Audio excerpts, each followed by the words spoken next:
You know, I'm going to try this again. Yeah, I guess I'm a glutton for punishment. Okay. And it might be this might be a new thing. You know, we'll do the live stream in the afternoon, noon on Sunday, and then after we see how horrible it was, All right, calm down. we'll do it again later that night. All right, let's set up the camera at least. We're looking off into the wilderness. Let's get a comic strip on the board here so we know where the camera is. And yeah, the camera's really wacky up. There you go, Irving. Irving on camera one, he's just sort of drunk and out of the sloppy out of the way. I have no idea what the hell's going out over Rumble. It looks like we're doing the page on stream on Rumble, which will be funny as hell if that's what actually goes out there. So yeah, no guarantees what Rumble's getting. Doesn't really matter. No one's on Rumble anyway. All right.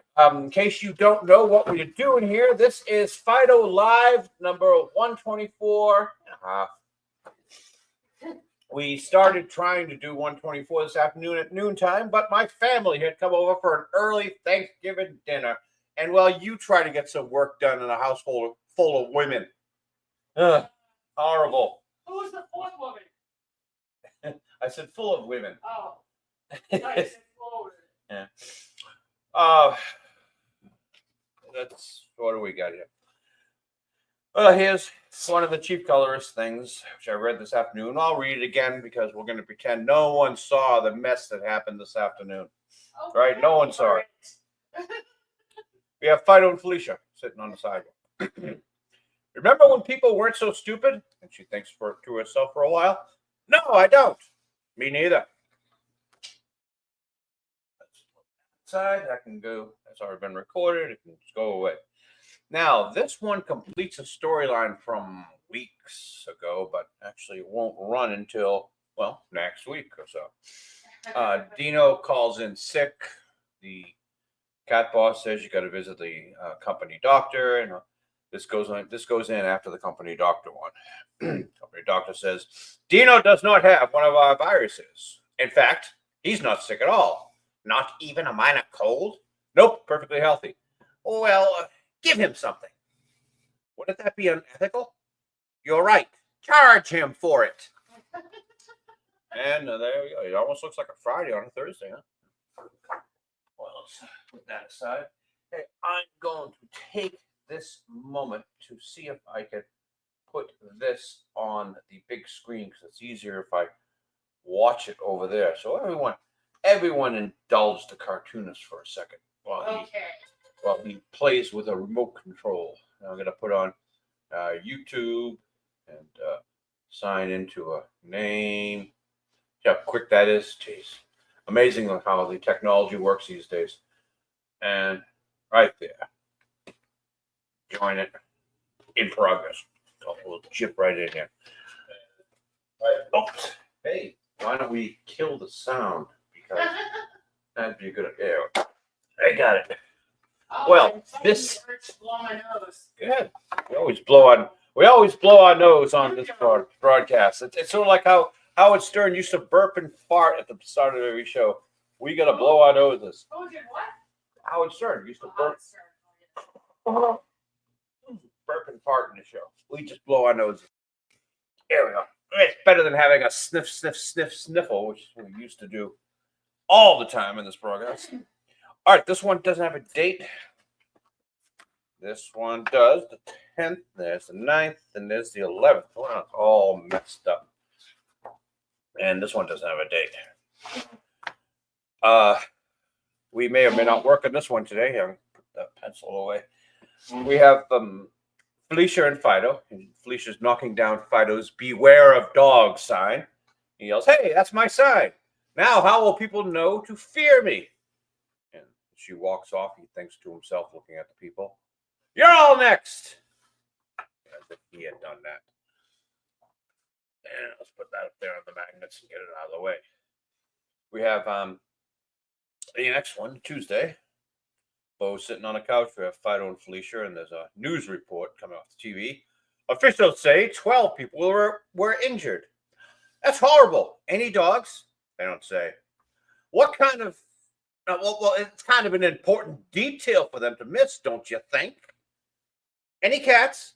That would be that would be good news. Humans only report bad news. Cats injured. Now, in the original writing, I had Felicia respond, but I think it's better if she just takes it. That's right, babe. Take it. Oh no. Here we go on Wednesday. We've got to ink this one. This is just finished pencil. In a few seconds, I'll be able to look up on the screen and see how this is coming out. Yeah, you can see it. All right. We have Bo just waking up in the morning, and Fido and Felicia are fighting. They're having breakfast. Fido and Felicia are fighting. They're leaving for the day. Fido and Felicia are fighting. And they're sitting on the couch, and Closet Cat comes up and says, "Are you two done fighting? We're off duty until the humans come home."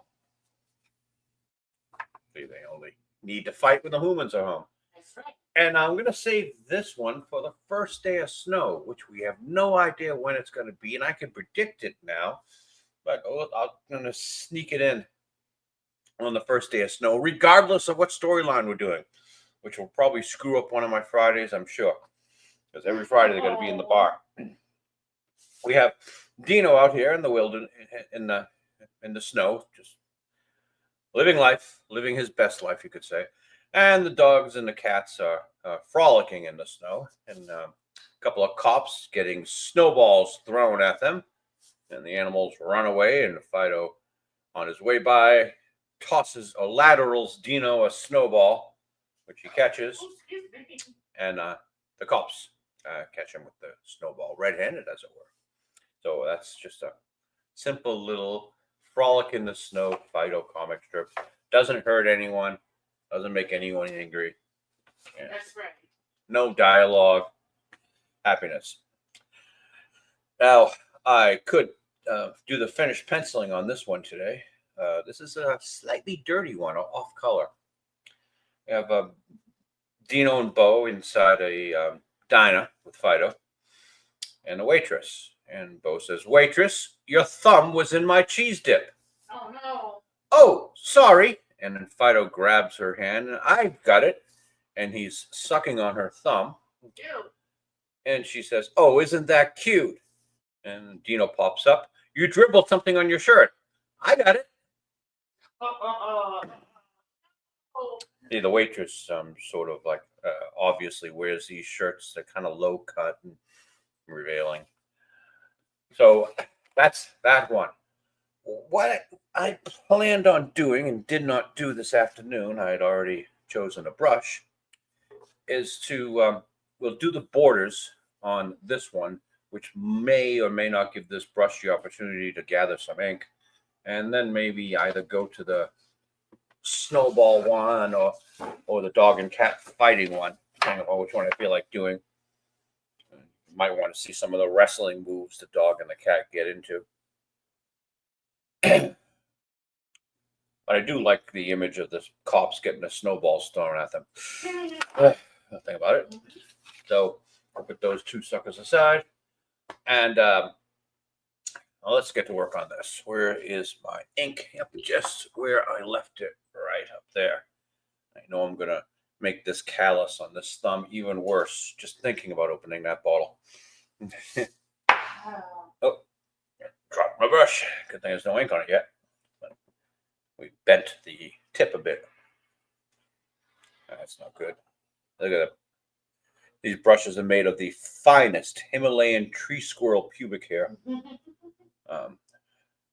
This one looks like a female. You can tell because the females are a little bit pointier because the males sort of wear theirs down with use.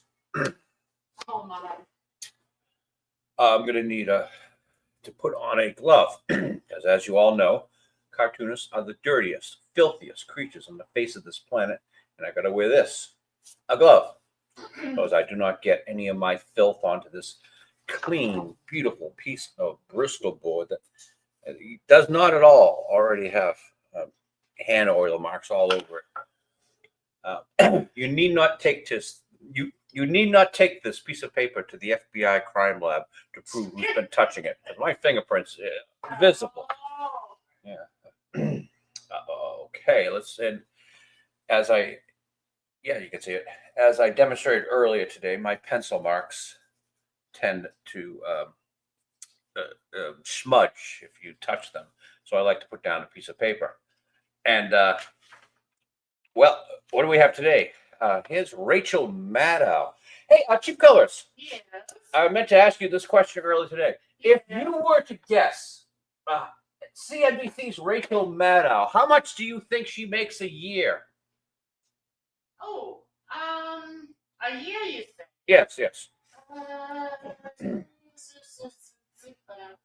Now remember, she lives in New York City, so she's probably being paid more than she should be paid, right? Probably. Yeah. Probably. Hmm. 200 grand? No. Well, her salary has recently reportedly been cut by $5 million, despite being ratings higher. It's been cut by $5 million. All right, that's interesting. MSNBC slashed anchor Rachel Maddow's annual salary by $5 million at the as the left-leaning network continues to reel from parent company's decision to spin off its struggling cable properties, according to a report. Maddow, who rakes in $30 million a year for hosting the Rachel Maddow Show just one day a week on Mondays, negotiated for a $25 million salary for the next 5 years. Excuse me. Okay, MSNBC, Yeah. you're overpaying. If you want an annoying lesbian that thinks funny, I can get you one for much less. Rachel's from Boston. They're all over the place up here in Boston. You can't throw a stick here without upsetting one about the environment. Yeah, well, yeah, she's from this area. She got her start on Boston radio. Apparently, she's got a real face for radio, and her big thing was she like went through this massive bit of depression after she discovered she was a lesbian. Or I thought they were born lesbians or whatever, but and she's always had depression problems. And well, I can see that she's overcome that depression. She's going to make $100 million over the next 5 years, working one day a week. That would make me get over my. Yeah, that would make me very happy too. Yeah, what's kind of funny is you always say, "What's the number that would make you happy?" 25 million a year. Yeah. I hate to beat a dead horse like everyone else has, but Jaguar has done a commercial releases. Yeah, but for people who haven't heard about it, it's worth it. Yeah, no one today at the dinner heard about it. Jaguar releases a modernist rebranding ad with androgynous models and no cars. 3 years in the making, 800 people apparently worked on this. Now, the obvious thing is to compare it to Bud Light, and you don't get such obvious comparisons here. I'm going to go a little bit further here. So, Jaguar's also rebranded that little badge in the front. Now it looks like this thing that you might find on front of your leather purse. Like how Paul Chato said, there will never be a classic electric car. I should tell you, they're going full electric by 2026. So right now, they're not making any new Jaguar cars. They're just retooling the factory. So you're going to say, geez, this commercial hasn't hurt their sales. Of course it hasn't hurt their sales. They're not going to have any sales because they're still retooling to build a car. When they finally do build that car, what makes you think it's going to be perfect off the showroom floor? Of course it's going to have bugs. It's going to take them years to get this thing to work. And I hate to say it, electric cars are really not practical. And in fact, if you have a family, you're irresponsible to own an electric car. And if there could be a natural disaster or something that could get you stuck somewhere where you're not planning on having enough time to charge that battery for 8 hours, you're dead. Imagine a blizzard of 78. What happened is the snowstorm was so bad, thousands or hundreds of cars got stuck on the highways around here. And you were stuck underneath that snow for days. If you were an electric car, you were dead. That's it. No ifs, ands, or buts. People were at least able to survive. They cranked up the heat. And they kept in park. But if you have an electric car, once you run out of juice, you're dead. I hate to say that for the third time.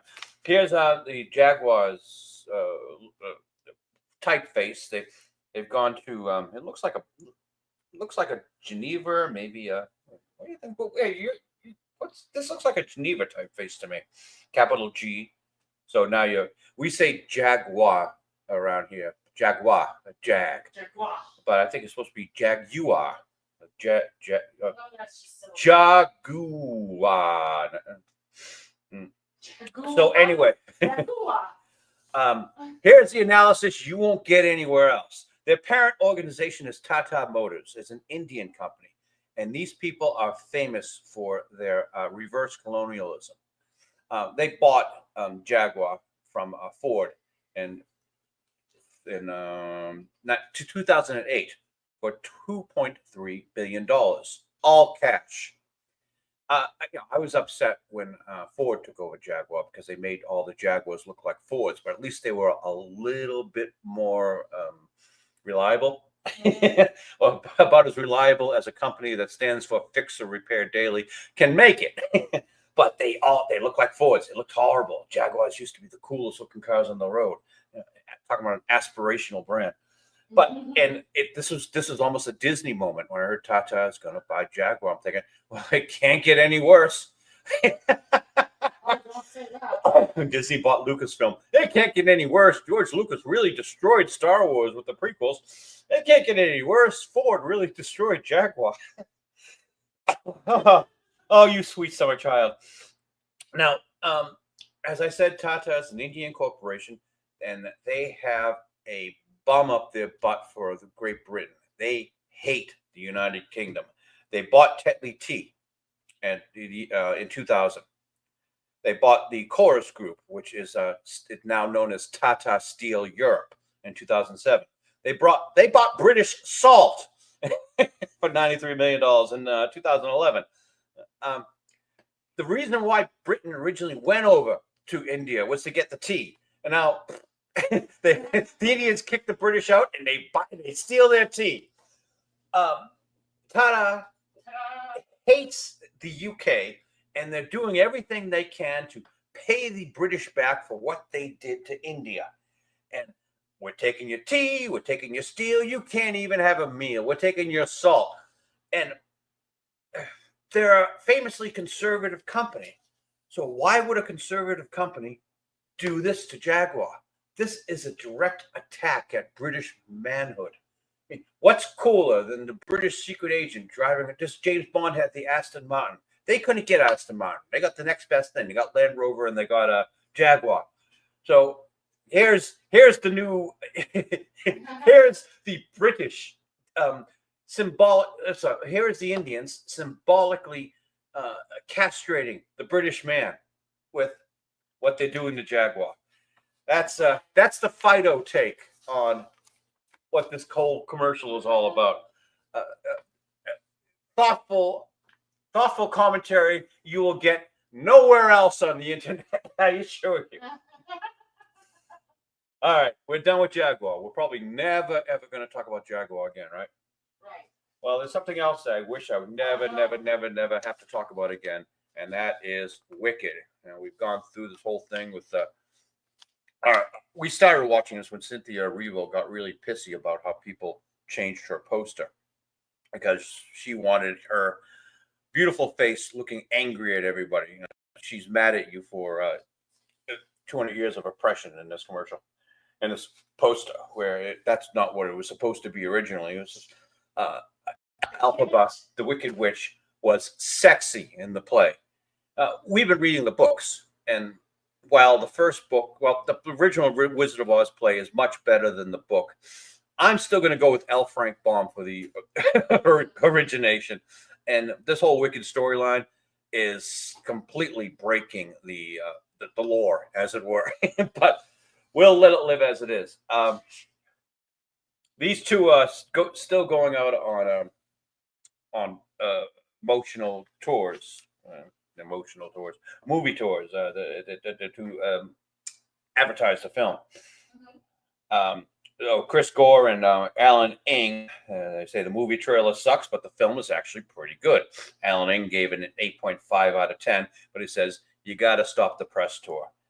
Elphaba is supposed to be sexy, and Glinda is supposed to be a half-wit, but, well, Ariana Grande is doing a great job playing a half-wit, but Elphaba here is not pulling off the sexy. I mean, look at these friggin' talons she's got here.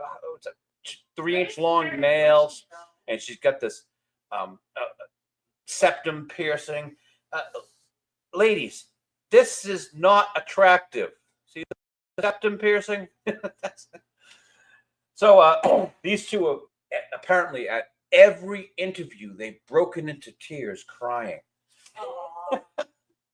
It's starting, you know, they must be better actors than we've given them credit for, because these two are not friends. They're acting as if they're this whole movie is about friendship. No, it's about you playing a halfwit and you playing a beautiful woman, and well, good luck with that. So hopefully we'll never have to talk about Wicked again, right? We're going to make its billions because they tapped in the whole Barbie audience. So half the women are wearing pink, half the women are wearing green. It's fun. Have fun, girls. I don't care. But if you want to have fun, don't go to Star Wars Outlaws. Ubisoft has finally tried to fix a lot of the problems, the bugs that everyone has shown Ubisoft that their fantastic video game has. And their biggest problem was the stealth really was stupid. It didn't work. You could literally crouch inside some bushes and the NPCs couldn't see you. They'd be standing right next to you, and they'd be looking around and see it. Where did you go? Where did you go? Where did you go? So they fixed it, and you want to know how they fixed it, Chief Colors? They just removed the stealth. All right. This would be the equivalent of if Jaguar's new cars had a problem of catching on fire while being charged. They fixed that by removing the battery that keeps on catching on fire. Hey, what would a show be without Disney? This is our oldest piece of paper. Now, you remember a couple of weeks ago we did the story about She-Hulk. Tatiana Maslany showing a rare bit of humor and likability by joking that she's going to sue Disney for being removed from the Deadpool Wolverine movie. Oh, yeah. Well, this is the Disney banner now. The old one had She-Hulk properly up there in the right-hand corner. Well, now it's Deadpool. Not only did they remove her from the Deadpool movie, they put Deadpool in her place. She's no longer here. So everyone will remember the work of art I've been working on here. This is my collage of Disney girl bosses. This is the moment. This is the moment when Marvel started to go wrong. And last week I had to add She-Hulk to this, but now I got to take her out. Let's get her. You gotta get She-Hulk on. Oh, wow! This. Maybe you should make them all like. Oh, now we're removing She-Hulk from the girl boss the parade of girl bosses. Here's the original film from Endgame, and I added Ironheart, which is going to be a TV show coming out soon. They made it years ago, and they know enough not to release. And this is Casey Lang. This is Ant-Man's daughter. Everyone will remember her from Quantumania, where she was a terrorist who shrunk a police car and was fighting the law. Yeah. And well, the law doesn't win with Casey here. So that's enough. That's enough of that. See, it's already better without the She-Hulk, isn't it? Well, that's what Marvel seems to think. Okay, let's put that aside. William Shatner returns in a nostalgic new Star Trek short, honoring Generation's 30th anniversary. Now, this isn't Generations, but you'll remember the film. Patrick Stewart, Jean-Luc Picard, brings Captain Kirk back from the dead to kill. Who was it? British actor. His brother McDowell. Malcolm McDowell. Yeah, brings Captain Kirk back from the dead to kill Malcolm McDowell, and dies on a rocky promontory himself, with Picard at his side. They go back to that point, that rocky promontory, and they show Captain Kirk's second death, as it were. Now, you've got to see the reactions, the tears in people's eyes as they watch this. The chief colorist and I watched it. We were sort of nonplussed. Yeah. But despite all the law-breaking garbage that Paramount has thrown at us since the Star Trek the Motion Picture, Trekkies will still come back if you give them something. Unlike Star Wars. You remember Picard Season 3. They gave us the cast from Star Trek The Next Generation, and Trekkies loved it. They came back. So is Star Trek dead? No, it can come back. Trekkies will ignore stupid stuff. You remember V'ger coming back in the motion picture. It was Voyager. And then in another film, whales were destroying the Earth, and they had to travel back through time to bring some whales back to Earth so that the whales could talk to the space whales and stop them from attacking the Earth.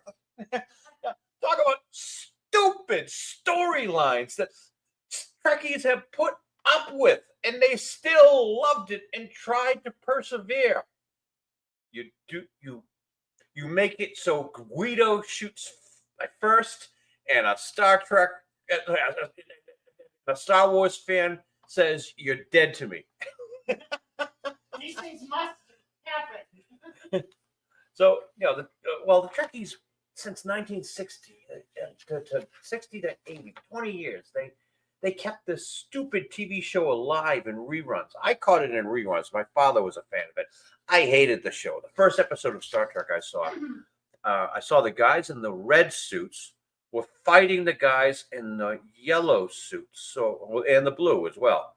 So I was thinking, oh, the guys in the red suits must be the bad guys. So the next episode I'm watching, expecting Scotty to attack Captain Kirk, and he doesn't. And I just didn't get the show. I was a wee child, a sensitive youth.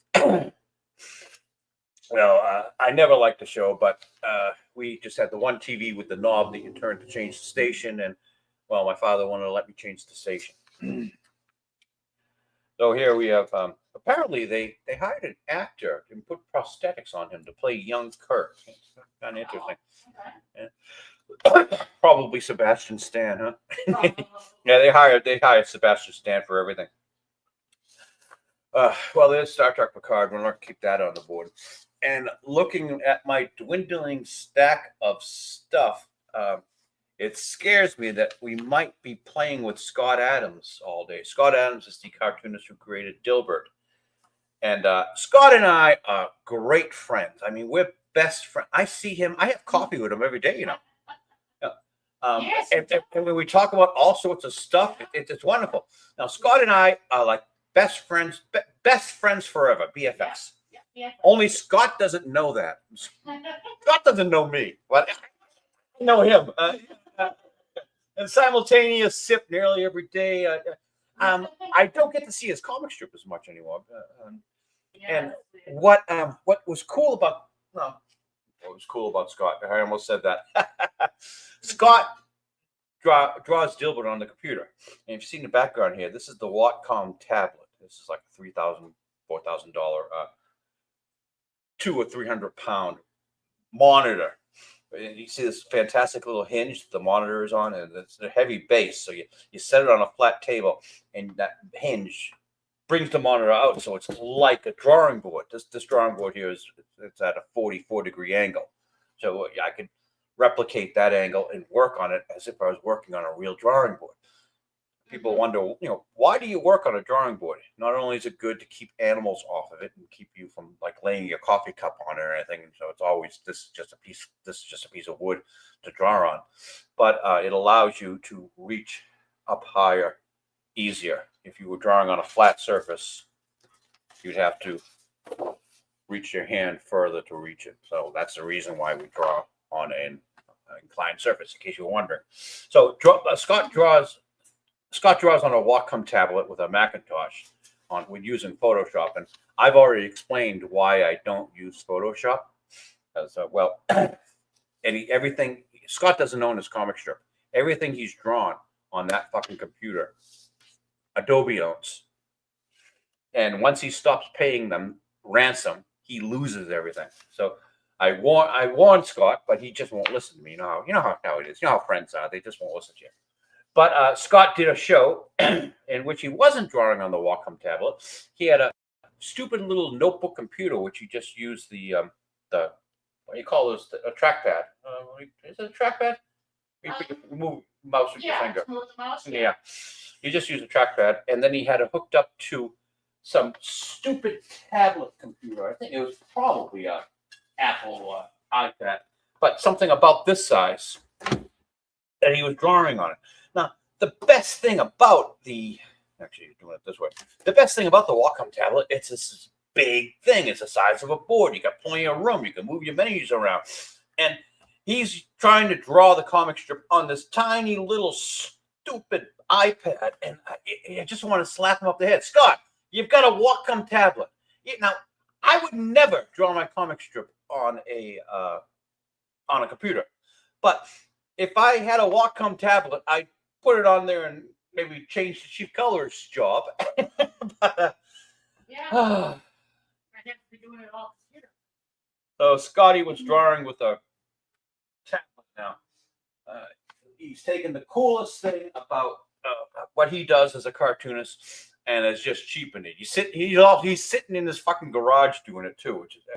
And you ask me, well, yeah, I've had a tour of Scott Adams' house. What, you haven't? And he's got a tennis court in there. He's got a movie theater, which he never uses. But by the way, he says it's the stupidest thing he ever got. And he's got. I think he was planning on someday putting an elevator in because he says, he's a senior citizen so now, he's not getting old.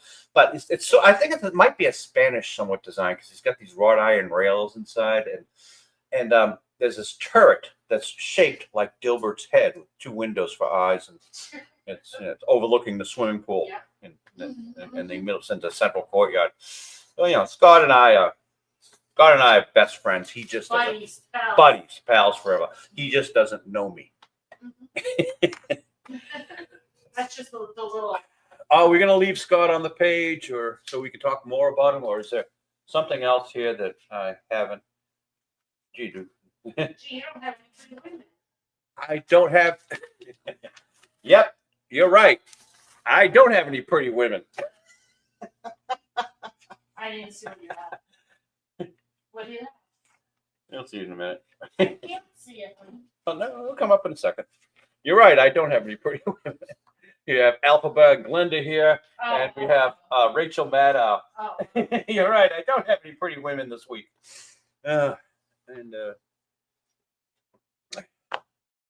If I leave Alphabet and Glenda, you're just going to put me in a bad mood.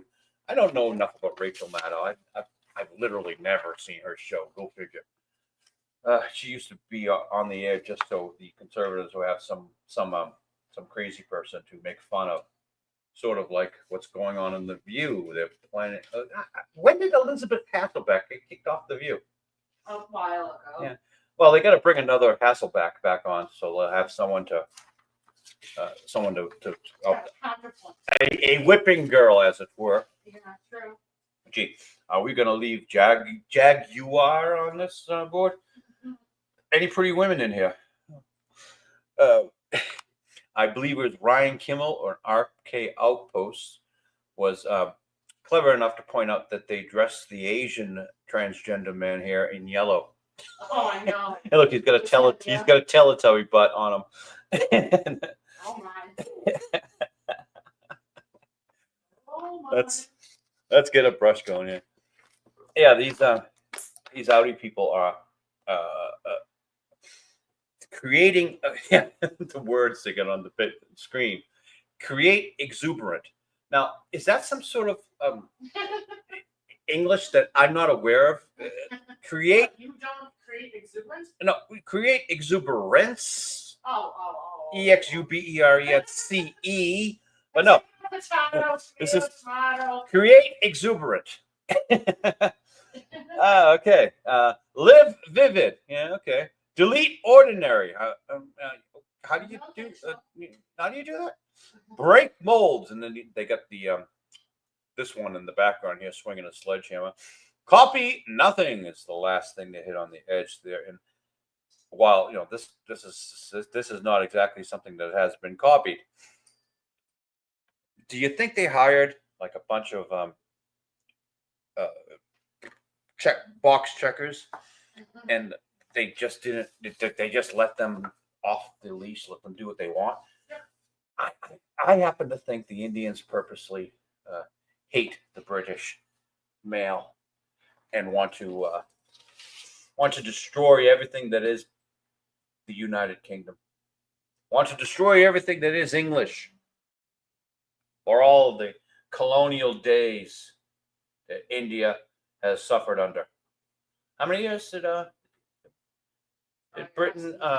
Britain run India? I think it's about a couple hundred years, maybe about 125 years. They're going to have at least 125 years to pay back the British for what they did to their country. So we're drawing straight lines with a ruler. Now you might say, wow, you're drawing straight lines with a ruler. Of course you're drawing straight lines with a ruler. How else do you draw straight lines with a ruler? True. But how do you do it with a brush? We get these nice little wood ruler with the metal edge that clicks to the paper nicely and tilt it on a, slight edge. Doesn't really matter what this tilt is. And run the finial of the brush, this would be the metal part that holds the squirrel pubic hair, along the back of the ruler. And the human eye is really cool in that it can judge parallels really well. So I can parallel this ruler with that line I need to make just by eyeballing it. And I do have a perfectly straight line. And it's following my original pencil mark. Awesome. Yeah, it's something really cool. Humans can tell parallels. Something no other creature in nature can do. They've done experiments. Dogs do not see parallels. Cats do not see up and down. You ever play with a cat and you scoot the toy left and right? The cat loves it. He's enjoying himself. He's playing with it. But you start lifting the toy up as if it's a bird flying away, and the cat loses interest. I did not know that. Or you come here to Fido, the comic strip, to learn all about dogs and cats. Because we are indeed the authority, as it were, on all things canine and feline. Yeah, let's get it. Oops, I got a sniffle going here. But we know how to fix that now. I remember back in the old days, I'd be afraid to blow my nose on the air. I don't know why it's still not. Ooh, that's a good looking one. No. Oh, yeah. No, gross. Where's the trash? Oh, there it is. I moved my desk, so I'm facing east now. And it's just, everything is backwards. you move your desk so that you could, Usually my desk move is the post. facing south, so that I have the north behind me. That's where the windows are, at the north part of the studio. Okay, I'm not gonna argue too much with you, but What do you got? isn't the ocean always to the east? Generally, yes, but Massachusetts sticks out really strangely into the Atlantic. Okay, but you can at least give me that you're northeast. That tower is perfectly exactly east of us, Okay, and and the ocean would be southeast of us. okay. We almost have an ocean view here. We're close enough to the water to walk there, but we almost have an ocean view. All my life, I've lived in places where I could see the water. I grew up on a beach, more or less. This is the furthest away from water I've lived since before college, where I briefly lived far away from the water. All right, we're gonna put this aside to dry. And where's a good place for this to dry? I don't want to put it up on the magnets there because I need the magnets for something later on. So I'll put it on my skeleton of a rat. Yeah, some things that I don't get to show on the air very much. I have a rat skeleton. Yes, yes, you do. Yeah, put it over there. All right. So have we decided which one we're going to ink first? I think we'll do this one because it'd be kind of fun to see the cops get snowballs thrown at them. Who we have? We have the Audi group. Oh, sorry, the Jaguar group, Jaguar Bros.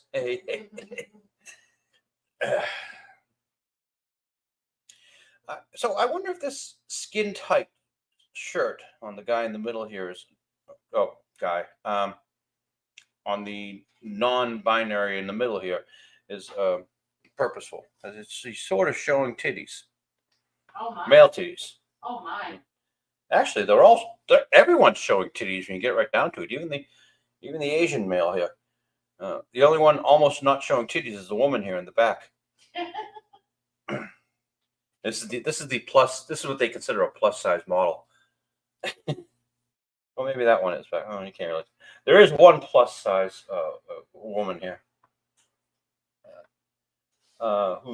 Hey, Irvin, camera one, could you zoom in here? Because I've got to get in really close, and well, the camera's sort of in the way. If I get the camera right in front of me, well, this is going to be kind of difficult. We're working at disadvantage here. Turn around in order to see what I'm doing. Let's see, is that in my way? I'll have to work. All right, let's get Dino. Well, we always work from left to right, up to down. So I guess the snowball inside the paws of Closet Cat is first. And I think the way he's running and holding the snowball kind of fits the way this character would be. Mm-hmm. He's very carefully holding the snowball in front of him with two hands, two paws, as it were. He's the nerd of the group. Yes, yes. With Fido here, he's double wielding. He's got one in each paw, one ready to throw. One. Fido's the instigator. Closet Cat is just happy to be part of the group. Oh. And there we go. Actually, this brush is not doing a bad job. Give me just enough detail. Don't want to draw any smaller. You never want to draw your characters that small. A Closet Cat is off in the background here. Now you remember he's got. You always say that, but you never mean it. He's got one whisker on the left and two whiskers on the right. we'll put a hopeful attitude in his eyes. He's got a flat head right there. Ears are going back a little bit because he's running. So his hair is flowing free. We do 5 jags. 2, 3, 4, 5 tufts of hair. And his rib cage shows. He's a very thin cat. See, I do this little shelf here. This is his hip joint, his hip bones, actually. That's how emaciated Closet Cat is.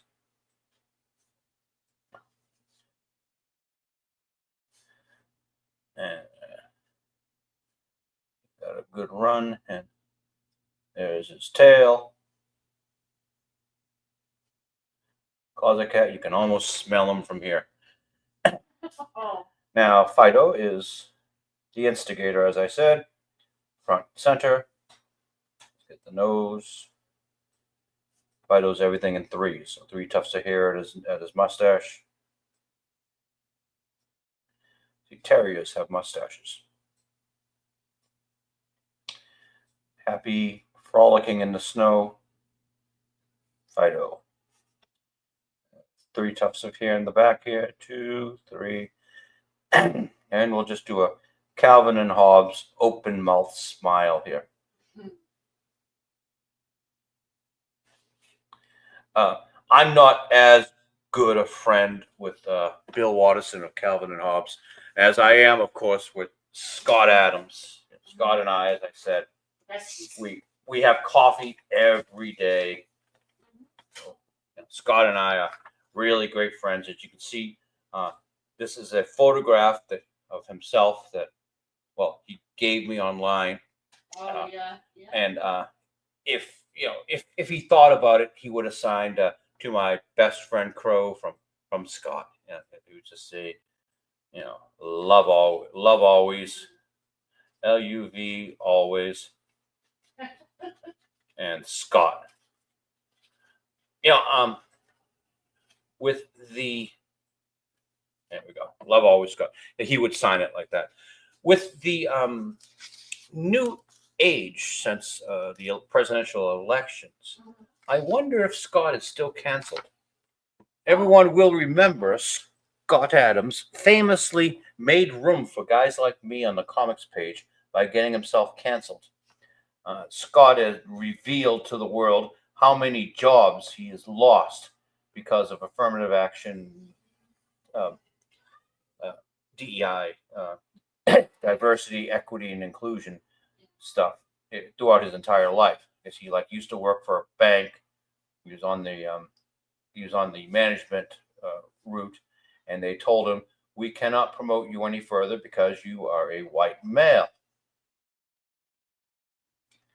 And then he lost his Dilbert cartoon because at that time UPN was deciding that they were trending toward a more urban audience. Remember those UPN TV shows at the time. So he got canceled overnight by a syndicate, by everybody, for being the worst thing in the world, and that is a racist. Now, I know Scott. Him and I are great friends, as I've said so many times this afternoon. Scott's not a racist. Scott thinks he's a lot more intelligent than he really is, and he claims to be a hypnotist, which is complete fucking bullshit. But hey, that's okay, Scott. Yeah. Oh yeah, you're a hypnotist. Sure thing, pal. Yeah. I was doing this. I was doing thumbs up, or I wasn't. Sure thing, Scott. You're a hypnotist.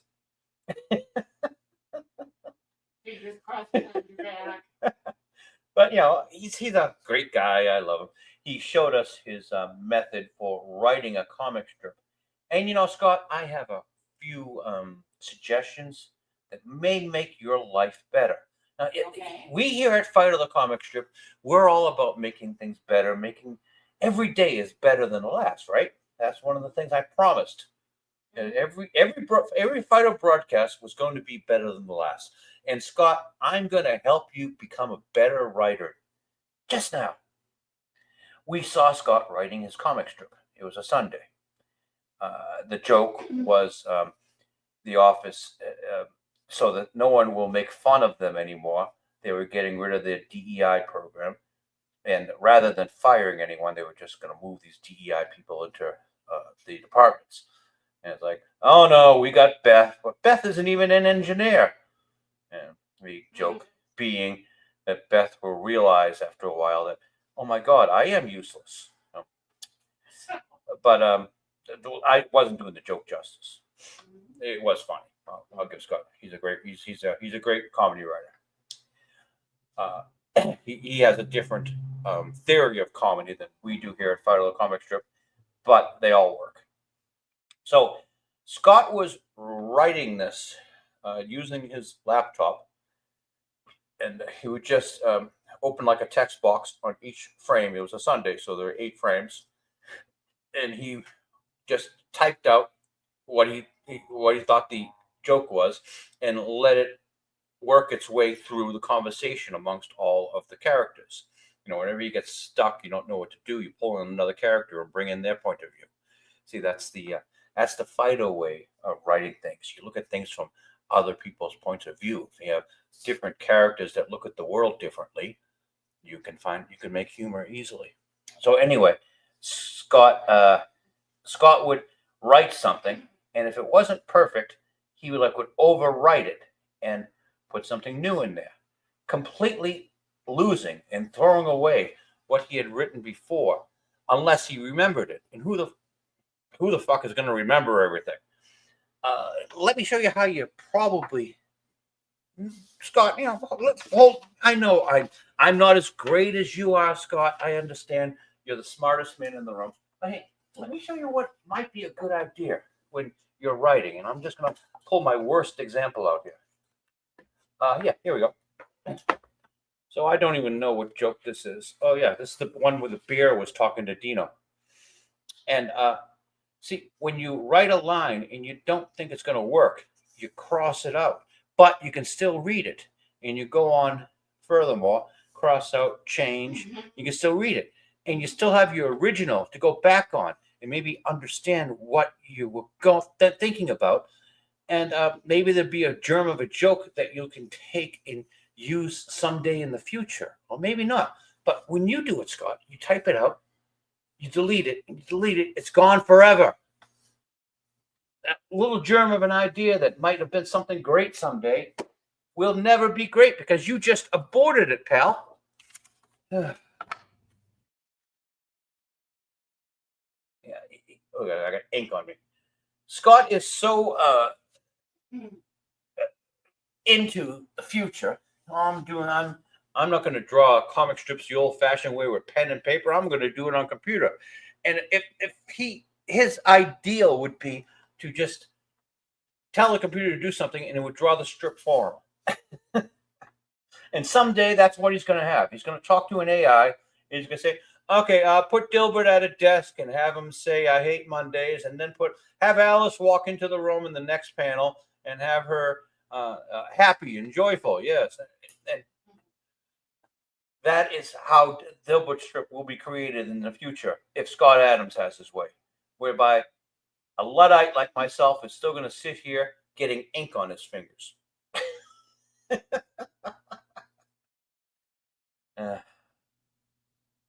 Oh, who would have thought we'd done?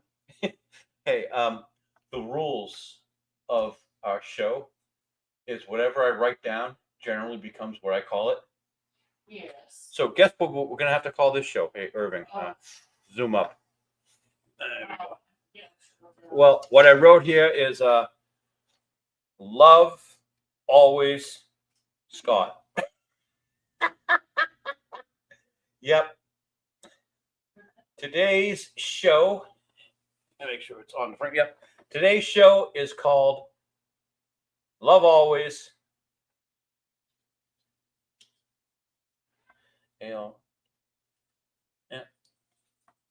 Scott, which is something that he would have written on this photograph of himself if he knew me. I have if this ever happens, if the day ever comes that Scott Adams signs a photograph of himself, Love Always Scott, I'm going to frame that. Yeah, I'm going to put that proudly on my wall. As I said, Dilbert is like the only comic strip that I allowed myself to read. I used to read Bloom County when I was a kid. I used to read Doonesbury. I read every strip, but I stopped reading in college because that's when I started to develop my own strip, and I did not want to be overly influenced by another cartoonist. But I continued to read Dilbert up until his cancellation, really, because I figured his comic strip was different enough from my own that um, he could never influence me. I would never be drawn into his world. And then I noticed, where is over here? Scott has a naming convention whereby we have Dilbert, we have Dogbert, we have Catbert. Everything is Bert. And then I noticed that I named my character Cat Boss. So, where I thought Scott would never have any influence on me, well, yeah, that goes out the window.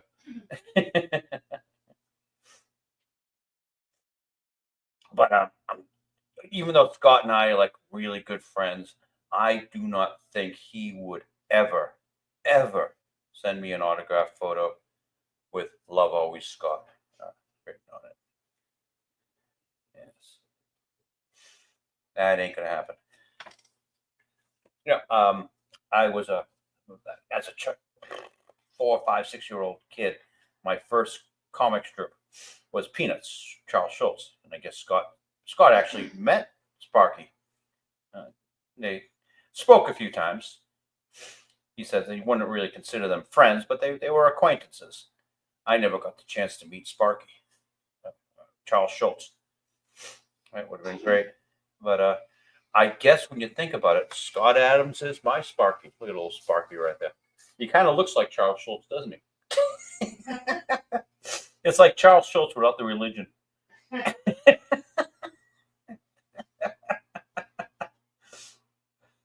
that is what is makes Charles so now.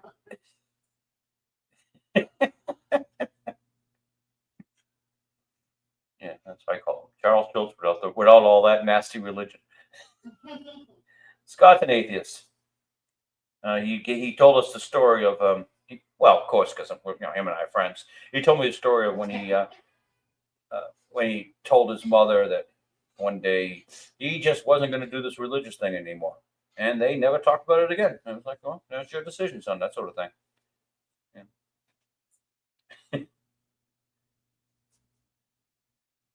That's something unthinkable from Charles Schulz. I think I was such a malleable child that I started reading Peanuts because the cartoonist had the same name I had. See, my name is Charles as well, and I'm thinking as a little kid, I saw someone else named Charles and said to myself, "Geez, that's what I should do for a living." Boy, what a mistake that was, huh? I started drawing a comic strip just around the time where newspapers died. Hey, when's the best time to do a newspaper comic strip? Well, this is not it. And even if my best friend here, Love Always Scott, was nice enough to make extra room in the comics pages for guys like me, it still wasn't enough room because, well, they're going out of business left and right. All right, this is Felicia, as we all know. Let's get the snout going here. Felicia has 3 whiskers on that side and 4 whiskers, 3, 4 on that side. Now we can keep them somewhat up in a neutral position. And let's look at the body language here of her throw. She's got a good baseball pitcher's stance. One leg lifted, and I even made the impression in the snow where that leg was originally. the little footprints in the snow, I think, are very important to tell this joke because you see, it shows that in this last panel. I think it's really cute that there are dog and cat footprints all over the place, and the cops are still looking at him.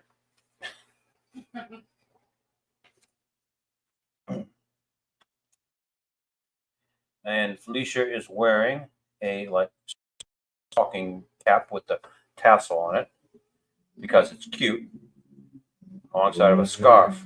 Where both Fido and Closet Cat have skewed the whole clothing idea.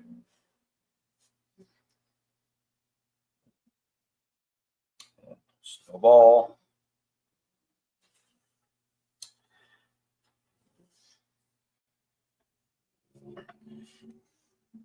So, famously in the Fido lore, the chief colorist and I might have crossed paths many times as children. And this story is coming to mind because one of her boyfriends actually grew up in my neighborhood. And one of my earliest memories of this guy was that he could not make a snowball. He just couldn't pack a snowball. Well, what kind of laughable shenanigans will these people get into? What do you mean? Kind of laughable. I don't know. I think I fell asleep again. Yeah, you did. Wow, that was scary. That was narcoleptic. I've never seen that before. I'm falling asleep and like having conversations. Yes. Trying to just keep up. Well, I only got 2 hours of sleep the night before and 4 hours of sleep last night. Yeah. Oh, shut up. You sleep all day, so don't pretend like. Well, I didn't get to sleep all day today because we had company. Not today, no. In fact, I'm Beyond. I'm beyond my hours. Yep. It's shocking that I'm so fresh. What's nice about a brush and something that Scott will never know is that sometimes you get a slight splitting of the hairs. And a couple of hairs might go left, a couple of hairs might go right. And you're able to get, see that line on the leg? That it shows movement. Little serendipitous things like that, which I don't plan, just give life to a comic strip. All right, let's draw the cops. I think the best thing to draw first probably would be the snowballs. I'm violating my own rules here, and that I usually will work from left to right, up to down, so I don't smear and smudge. But I think it's important that I get the snowballs drawn first, and then I can do the background, which would be the characters themselves. So there's one snowball there. There's one hitting Officer. This is McCord and what are their names? Grimsby. That's Officer Grimsby on the right here. Officer McCord on the left. Anyone watch Dragnet? They'll know the McCord name. They'll know the McCord name. But Grimsby, I don't know. That's just where it came from. In fact, since these two are based on real people, the Grimsby here actually might be his real name. Yeah. All right, we got 1, 2, 3, 4 snowballs from 3 animals. Now I'm going to get the brush sort of prepared here, get it dry. Yeah, I probably should do this on camera. Get the brush drier by rubbing it on the edge of the bottle here. That's a wet edge now. Rub it on the dry edge of the bottle here. Now, hopefully, this will encourage some of the squirrel pubic hairs to get angry and want to split. And now, when I go to do the motion blurs here of the snowballs, hopefully we'll have some of those little happy accents that Bob Ross talked about. Dry your brush and hopefully get some good streaks going. There we go. None at all. Yeah, that doesn't look bad. This should be the easiest one.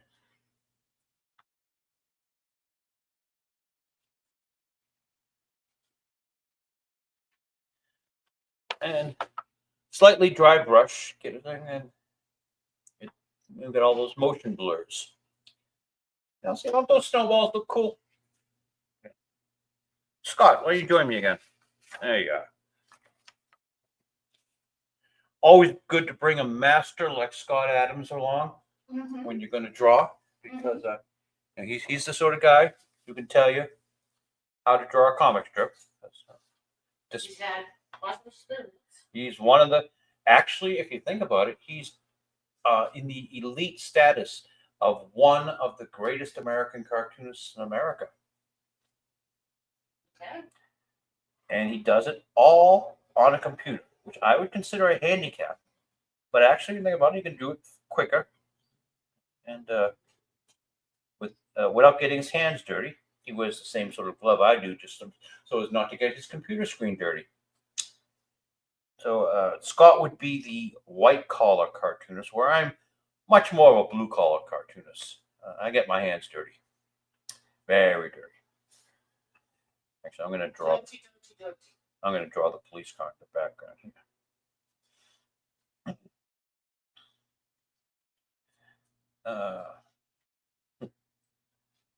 And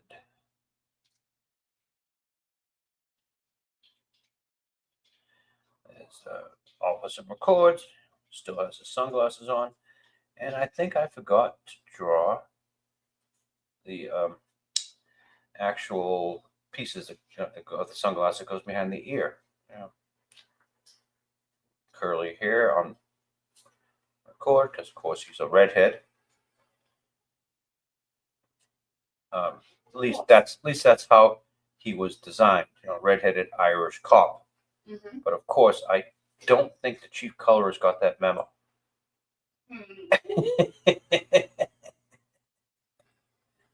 And I think the chief colorist draws him as a blonde, where of course Grimsby is supposed to be the blonde.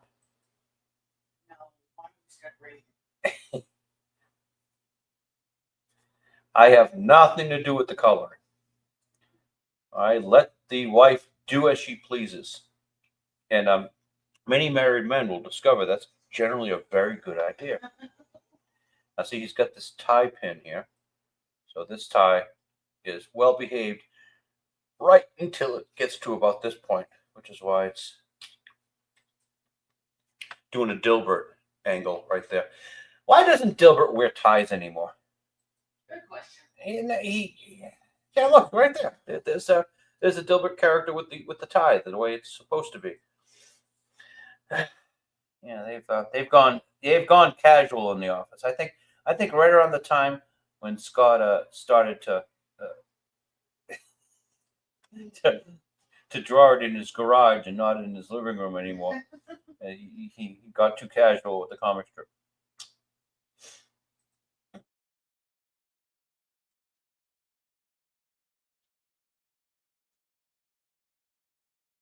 All right, get the gun belt going here. And most people will fetishistically draw the gun because that's like the most important thing. I don't care about the gun. I'm from Massachusetts. The only guns you see in Massachusetts belong to the criminals. Yes. Sometimes the cops have them, usually. Most of the time. But the criminals are the ones with the guns, as it should be. Second Amendment. What? What did he say? You silly goose. Okay, you can have your Second Amendment rights, but you're going to pay like $1,000 for that privilege per gun. If the police chief says okay. And since I don't have any felonies, he probably wouldn't. I ain't gonna worry about. I'm just talking about. All right, let's.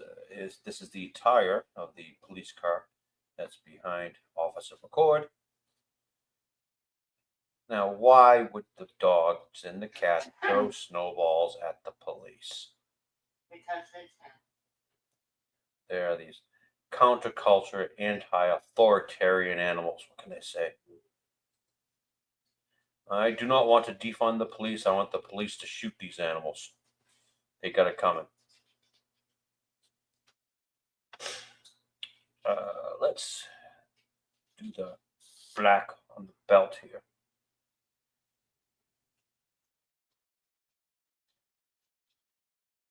It's going to be all black on the belt.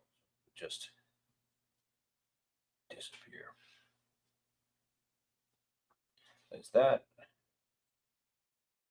Finally got a proper buckle design. I've been phoning in the belt buckle for the longest time. There is the actual holster. If anyone knows, Officer McCord here is left-handed, thus his gun is on his left side. Wow. Now here's Officer Grimsby, whose gun is also on his left side, but that's a mistake.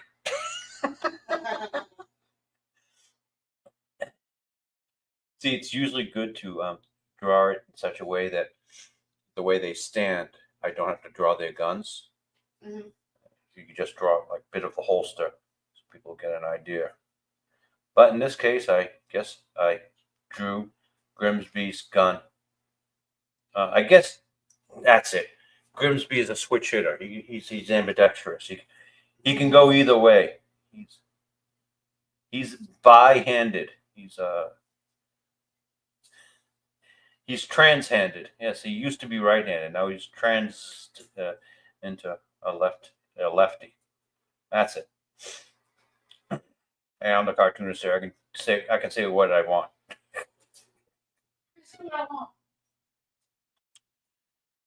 And there is this cap, which the vicious animals have so carelessly knocked off his head with a snowball.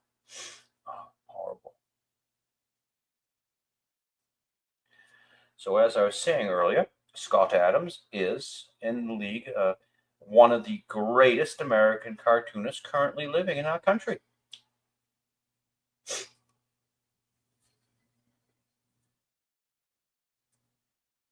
And him and I are best friends. Just he doesn't know about it. He doesn't know about it yet. And probably never will know about it. We here at Fido the Comic Strip admire Scott Adams from afar. Very far. At least 3,000 miles. I don't ever expect to see him in Boston. Because we don't take kindly to them California guys, those California types here. The great state, the Commonwealth of Massachusetts. It's kind of funny, you know, we're the Commonwealth, and there are only a few Commonwealths in this nation, and they're all poor, not doing very good, not doing very well. Wealth is not very common in Commonwealths. I'm joking. Massachusetts is one of the richest states in the Union. And Fido, us here at Fido the Comic Strip, we're doing just fine. Thank you to our many patrons who help us buy art supplies. And you too can be amongst the few, the proud, the supporters of Fido the Comic Strip by going to Patreon and just looking for Fido, Phydaux. That's spelled up there somewhere. And if I'm intelligent, maybe I'll even remember to leave a link in the description when we're done here. What is that? That would be like above and beyond a Call of Duty for someone like me. That's internet savvy. Part of the reason why Scott became so successful is he was one of the first people who just tossed his website on the comic strip. Said, hey, you know, email me. Maybe I'll respond to everybody. and he built up a fan base, and actually listened to what people said. He found out that people were more interested at Dilbert with Dilbert when he was at work. So the comic strip evolved into Strictly, and that work. Yeah, not work. He's the only workplace comic strip, isn't he? Well, I know of. Yeah, probably. He's got that market tied up, whereby I have the pet care industry tied up. Scott has the workplace tied up, and I'm telecommuting hasn't hurt this man's career either. No, just being called a racist is the only thing that's really hurt his career. Hey, Mr. Adams, I got a great idea. Use your hypnotic skills to make the world think you're not a racist. I know you're not a racist, obviously, but but the world seems to think you are. Put your money where your mouth is. You say you're a hypnotist? Well, there's something you can work on, hypnotist.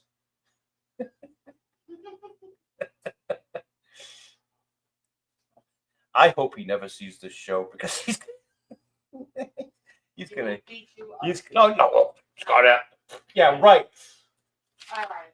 This little geek is gonna beat me up. He's like half my weight and half my size.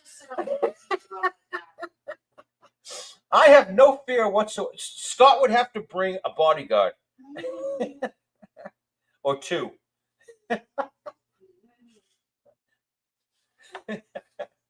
I've had 8 years. I've had 8 years of martial arts combat. I've been punched in the face. Scott, have you ever been punched in the face? No, I'm not worried that Scott would ever beat me up. He doesn't look like a violent sort of man, and neither am I, Scott. I wouldn't hurt you. Love always, Scott.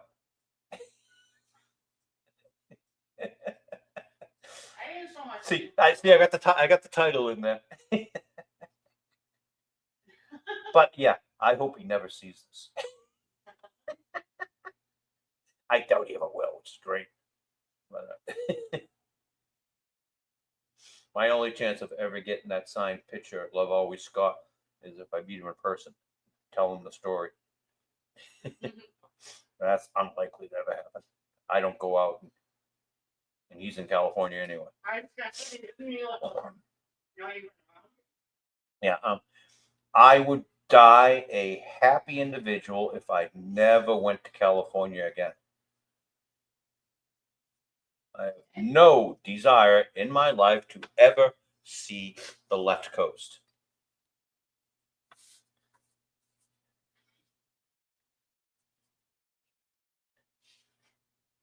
I guess I'm getting more agoraphobic the older I get. I haven't even seen outdoors in a week. Oh no, actually, I went outdoors today to get the turkey out of my sister's trunk. So hey, I go outside all the time. Me and outside, I'm there all the time. I know what it looks like. The sky up there, it's still blue. Yeah. Well, we could tell that from our windows. So but it was a nice. I think it was a nice day. I can't remember. I go outside all the time. Yeah. Just today, I was out there. Yeah, that was me. Yeah, I was. Yeah. I was outside all the time. I was joking with my friend Scott this morning about he was talking about all sorts of stuff anyway, and we had coffee. Yes. Yeah. As you do every morning. Just about, yeah. We do this really fun thing called a simultaneous sip. Oh, that is fun. Yeah. He's a great friend. He gives you that bullshit about being a hypnotist and all that stuff. Sort of thing. But yeah. You allow a little eccentricities with guys that are as close as him and I are. It's still heterosexual.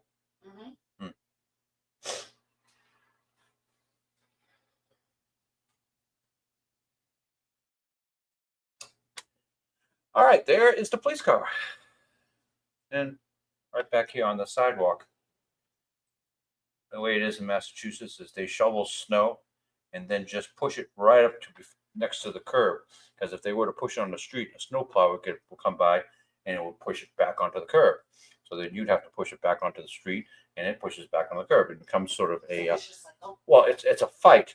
So the snow becomes like this big wall right there on the curb, where the snowplow can't quite reach it because the actual curb is stopping the blade from hitting it, and the human has given up.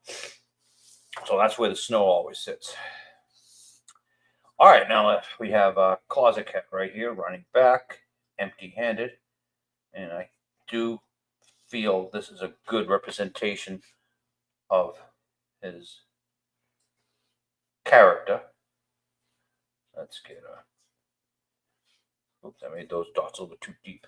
Oh well. One whisker here, and just to cover up those horrible dots I did. There are 2 whiskers there. Now he's running back, still happy to be part of the crowd. Flathead, air going back in the wind, and 1, 2, 3, 4, 5. And this is his Wheaties. If he was ever on a Wheaties box, this would be Closet Cat's pose on a Wheaties box. He's doing his best Bruce Jenner here. And that means something completely different today than it did back in the day. So never mind. No, he's not doing his best Bruce Jenner here. Because his best Bruce Jenner, I suppose he'd be tucking in his nutsack and wearing a dress. So forget that. Never mind. This is Closet Cat in his Wheaties box pose.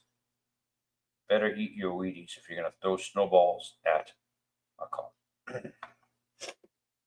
We used to throw snowballs at the police and run away when we were children. And that's why we're coming back to the story of Vicky's ex-boyfriend, Mike Massione, who couldn't make a snowball. He was older than me. Yep, he was older than I am. Yeah.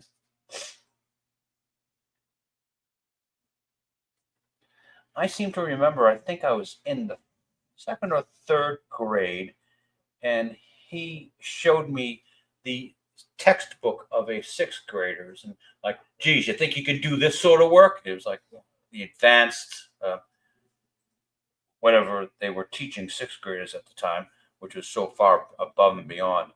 I think the 6th grader would be the textbook definition of the older kid at the time. All right, yeah, let's get Dino working here. He's got this freaky little earring. 4, 5, 6.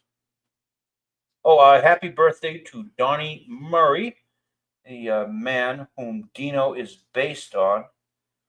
Donnie Murray's birthday was a week ago. I meant to say it on last week's show, but I forgot. Well, happy birthday. Happy birthday, Donnie Murray, the original Dino. He won't see this either.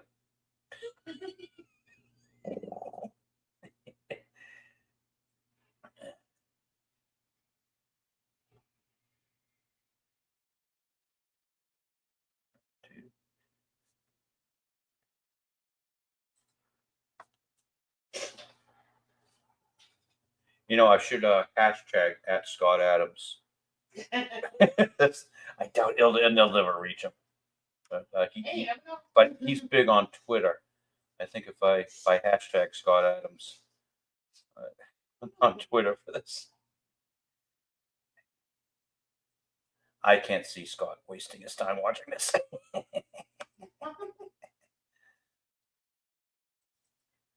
He's got to spend at least an hour a week drawing his comic strip on computer. Mm-hmm. And be careful, if Adobe Illustrator decides it doesn't like you, Scott, you lose everything. He was complaining about Adobe updating the program so often that he can't find the simple operations he's been doing for years. Like he wanted to italicized the font and couldn't find where to change them. Now, back in the old days, Photoshop, there'd be like 6 or 7 different places you could go, because that was the Mac that they used, the original Mac interface, where there wasn't always just one way to do things. You could do things multiple ways. Mhm. Just that's how far Photoshop has fallen. They update it just to say they've updated it, made changes just to say that they made changes, and only destroyed productivity. I had back in the 90s, I had a Macintosh with Illustrator installed on it. I'm not going to say how I got it, because I got it from I'm not gonna say if I legally buy it. I got it from nefarious ways. I'm not going to say I pirated the software, really. No, we bought an old copy for $50 in the flea market, and it had the Adobe license in it, so we were able to just buy a $150 upgrade, and it had the whole program. So I got a $400 program for half price. Back in the day, I think they sold Photoshop for like $400. Now you can't buy it. You got to subscribe to it. Fuck you, Adobe. Mhm. I suppose so. People are going to say, "Oh, there are a bunch of other programs out there you can." Yeah, sure. I'm sure there are a bunch of programs out there I can use. I'm just never going to put my comic strip on the computer. The chief colorist, however, may color someday on the computer. Maybe. And I think she'll find that much easier, Yeah, but because she's got this yeah, probably not. she's got this big carousel of color pencils, and she drops everything. Oh my god, she's got the dropsies.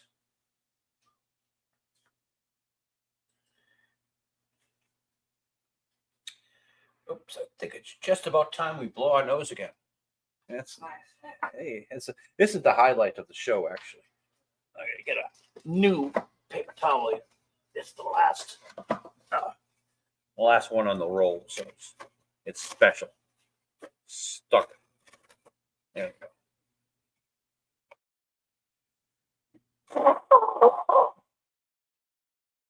There we go.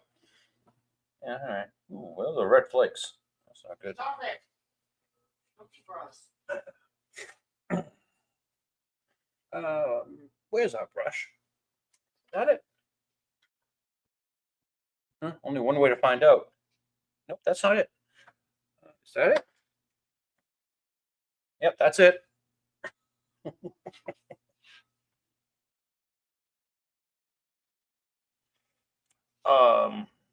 Let's draw the footy prints in the snow. Now, the back line that we see is light, and we'll draw a thicker line in the front. Doesn't that look better than just having a circle? Thin line in the back, kind of a little bit wobbly, and thicker line in the front, where the heavier weight of the snow shows. That makes me happy. And why are we here? To make you. To make me fucking happy. That's right. My advice to everyone in the world: do not do anything if it doesn't make you happy. If climbing up on a roof every December with a pitchfork to strip off asphalt shingles doesn't make you happy, don't do it. Mm-hmm. We always got a roof in December, just to, because we never lost money on a roof, so we were able to make money for Christmas.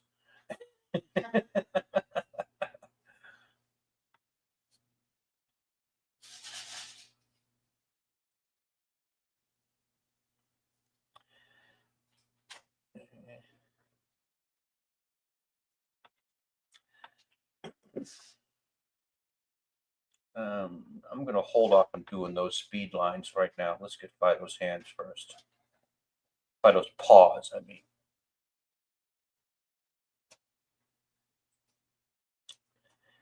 And this paw. All right, let's dry off the brush and anger those little squirrel pubic hairs. Perhaps some come out to play. And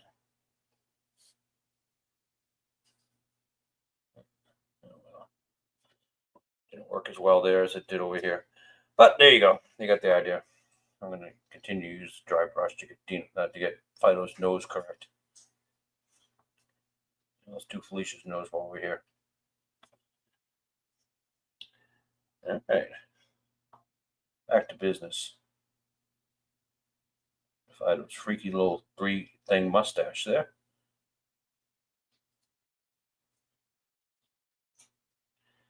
And big, happy, innocent eyes as he laterals the snowball to Dino.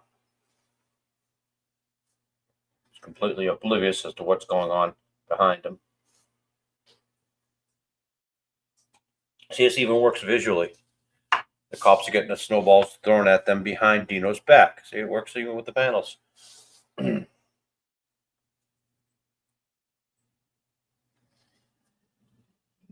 Now, see, isn't everyone glad we decided to do show 124.5? Because I believe the show we did this afternoon was only 8 minutes long. We're currently going 1 hour and 31 minutes. 31. Wow. Okay. Well, we got to finish this. This is a lot. This is a very detailed strip for something that doesn't have any dialogue. Let's get that forward. And little kick of snow right there. These little kicks of snow are very important.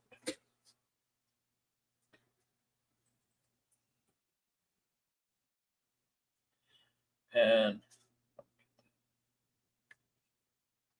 here's Felicia, hat waving in the breeze as she runs, looking back over her shoulder at the pursuing police.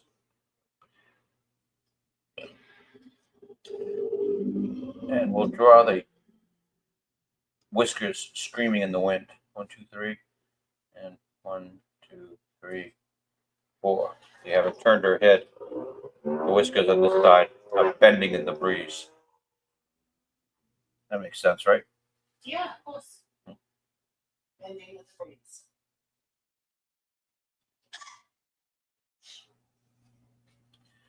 So, guess what we had for Thanksgiving, folks at home? No, you already know. You ate it. We had turkey. You believe that? Turkey. I think this sort of thing is going to catch on. Yeah, turkey. And with stuffing and mashed potatoes, corn, and some. I didn't have any squash. I'm not a pumpkin guy. The wife here, her people eat pumpkins. I just never was a pumpkin guy. You can never say Charles Pumpkin Eater because it just doesn't rhyme. Had a wife, but Peter Pumpkin Eater had a wife, but couldn't beat her. Is that the way it went? Beat her. Oh, I thought it was beat. No. Oh, never mind. That's not nearly as relevant.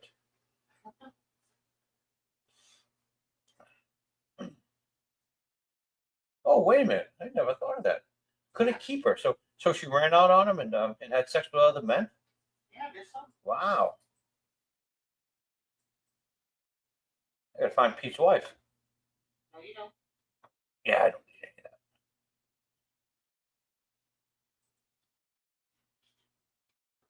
that. Oh. Okay. Let's get Officer McCoy here still has his hat because he was able to, if you notice in the second panel, he was able to duck and cover.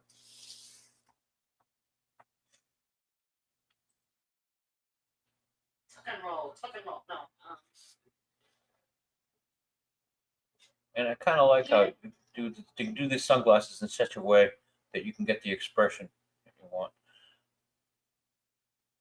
Peter Pumpkin Eater had a wife but couldn't keep her. He put her in a pumpkin shell, and there he kept her very well.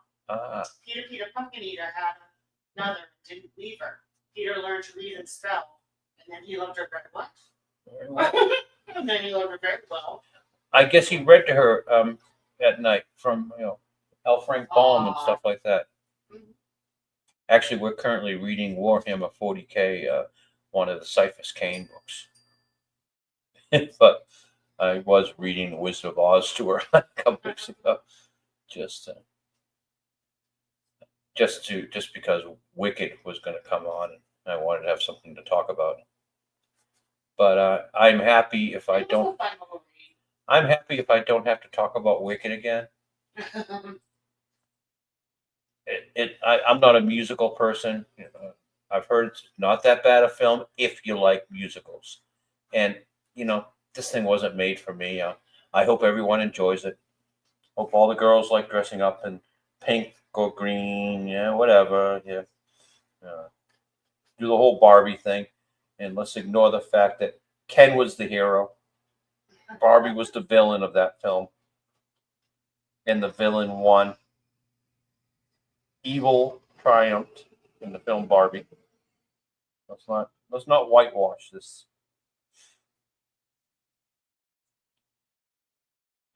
And Margot Robbie hasn't been the same since. Remember when she was like really cute and fun and now look what Margot Robbie's up there with Brie Larson now. Who would have thought? Oh. I'm gonna do a before the end of the year. I've been compiling this list for you guys. A lot of people have committed career self-deletion this week. I can't use the other word for self-deletion, which would be SUICIDE. I can't use that word. So, top of the list, Diddy, of course.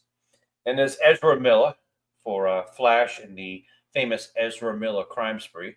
We have Rachel Ziegler in the Snow White promo tour. Cynthia Erivo, Alphabet the Wicked Ugly Witch. Brie Larson from King Kong, Oscar winner, to Captain Marvel. And also Nissan. I hate to belabor a point. Let's go back to the Jaguar people. I haven't seen such a bad car advertisement since Brie Larson did Nissan. Yeah, I don't even have those people anymore. Yeah, forget the Jaguar people. All right, we're gonna do Halle Berry for the token stunt cast in Mermaid. Jada Pinkett Smith for her work at Cleopatra. Will Smith for his work with his son, and also the slap on the stage. Jonathan Majors for Kang the Conqueror, Boyfriend of the Year. Mindy Kaling for her Velma self-insert. Ridley Scott for multiple cinema sins from Napoleon to Alien.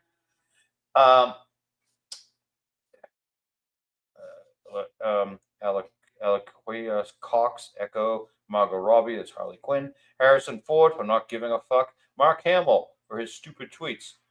Simu Liu, otherwise known as Shang-Chi. There's a lot going on with Simu Liu. We'll get that later. Nia DaCosta, she's the Captain Marvel director. Amelia Clark from Khaleesi to Supergirl Boss. Last time we saw Amelia Clark, she had Drax the Destroyer's arm, tattoos and all, in Secret Invasion with Nick Fury. Phoebe Waller-Bridge, she's the Indiana Jones replacement and the $20 million woman from Netflix. Netflix has paid for $20 million to do nothing. Pedro Pascal for getting every role in Hollywood. Tatiana Maslany for her work as She-Hulk, the unlikable She-Hulk. And not the incredible She-Hulk, but the unlikable She-Hulk. James Mangold, the Indiana Jones director. We'll get to him later. Director X, he's the director of the Robin Hood Canadian TV program, which is horrible. Kathleen Kennedy. Kathleen Kennedy wept for there were no further franchises to ruin. Mark Ruffalo for Professor Hulk. And, of course, everyone's nearly forgotten this one, Amber Heard. Amber Heard. We haven't heard from her in a while. Yeah. So within the next couple of weeks, we here at Fido the Comic Strip will do a grand rediscovery of everyone who's committed career self-deletion this year. I thought it was just going to start just talk about Ezra Miller again. Yeah, wow, he really destroyed his career. And then you got to thinking about all the other people who we're probably not going to see anymore. Well, are we going to see Brie Larson in a film again? Are we going to see? Will we even see Daisy Ridley in a film again? And Daisy did nothing wrong. It wasn't Daisy's fault. And I really like them to make the Ray film just so Daisy will have another payday, because she's not getting very many paychecks.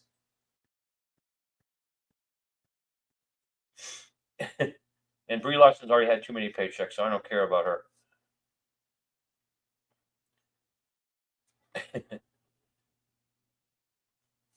Oh, I just started to go through the list of all the people who I don't want to hear from anymore. Well, probably not going to hear from anymore.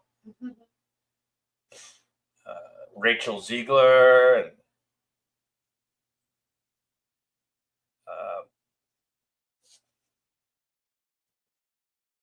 well, anyway, you saw the list. It's extensive.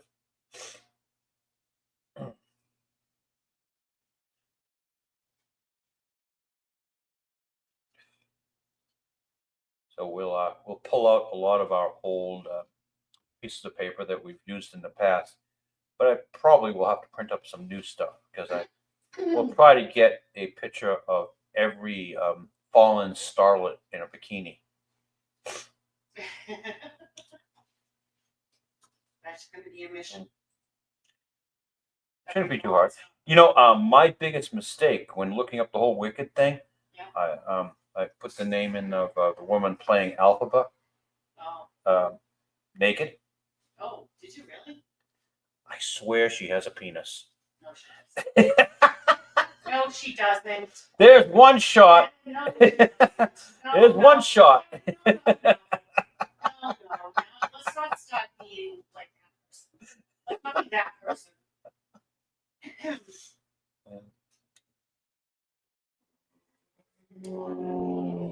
But everybody, put her name in there and naked. You'll find it.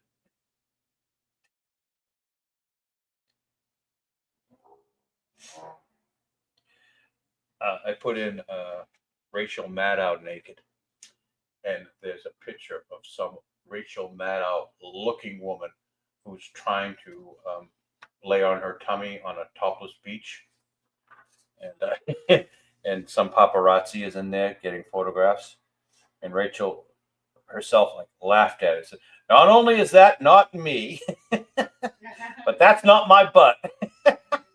So Rachel had a good sense of humor about it, which is the only thing you can do, Rachel. I think you carried it well. Few things I can say about Rachel is that she's got a bit of a brain, a bit of a wit, which I always appreciate in a woman, because it's so rare. Cartoonist, your misogyny is showing. No, it isn't. Yes, it is. I like a smart woman. What can I say? Yeah. I like a smart, likable woman, like She-Hulk should have been. Instead, we got this unlikable woman. She-Hulk was so easy a show to do. It should have been not a great show. I don't think it would ever have been a great show, but it could have been a good show. And that's all we are asking for, Marvel. Good. If you can do great, well, that's great. That's so sad about She-Hulk. About who? She-Hulk. Oh, She-Hulk. I didn't it ran together. I'm like, yeah. I get that Boston accent. Things run together. I speak very quickly. Yep. Got it. Yeah, we're almost done with this. We're going on to nearly 2 hours in this show. Oh, wow. It's one of the longest shows you've had in a long time. Yeah, well, we did a lot of work. One of the longest shows in a long time. Okay. Well, love always Scott. What can I say?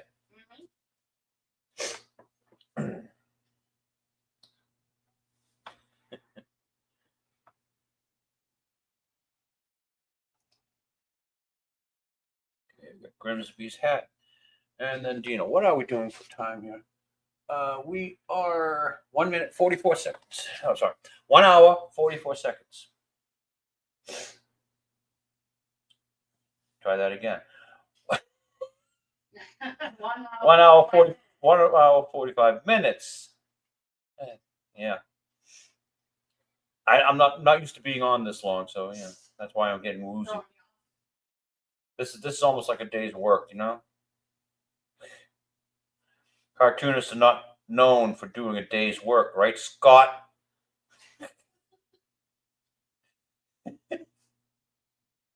You know all about that, wouldn't you, Scott?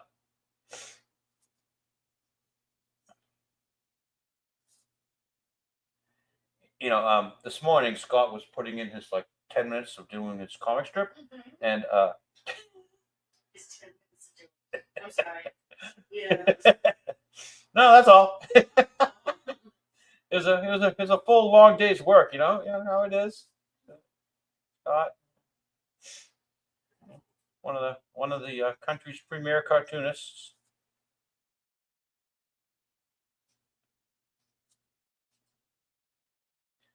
Too bad he got canceled, but you know, since we're in the new post woke era, perhaps you know Mr. Scott Adams will no longer be canceled. We'll go back and like free all the war criminals, you know, like a general amnesty for all the ones that they got.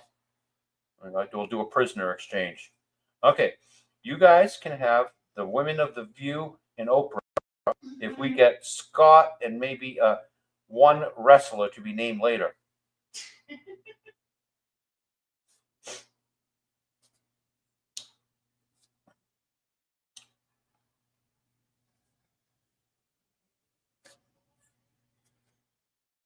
Yeah, the women of the View and on MSNBC, Mika and Beta Male, the Beta Male that she worked with, whatever. You know, they actually think that, oh no, now that we have a evil fascist president, he's going to do what a Democrat would do and like take revenge upon us. When everyone knows that's not going to happen. This guy generally just going to follow the laws. He's not going to do what you would have done in his position. But they can't imagine that he wouldn't, because that's what they would have done if they were in power. You know, they tried to put him in jail. They convicted him of a felony for paying a prostitute, more or less. It wasn't even a prostitute, but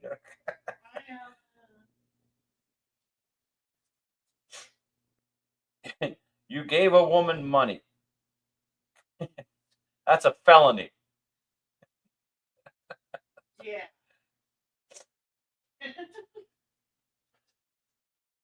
Well, Donald Trump has learned his lesson. He won't give women money anymore. Okay. Problem solved. At least he's not going to be doing a Clinton in the Oval Office. Don't say that. I was gonna say. Don't say that about William Jefferson Blythe.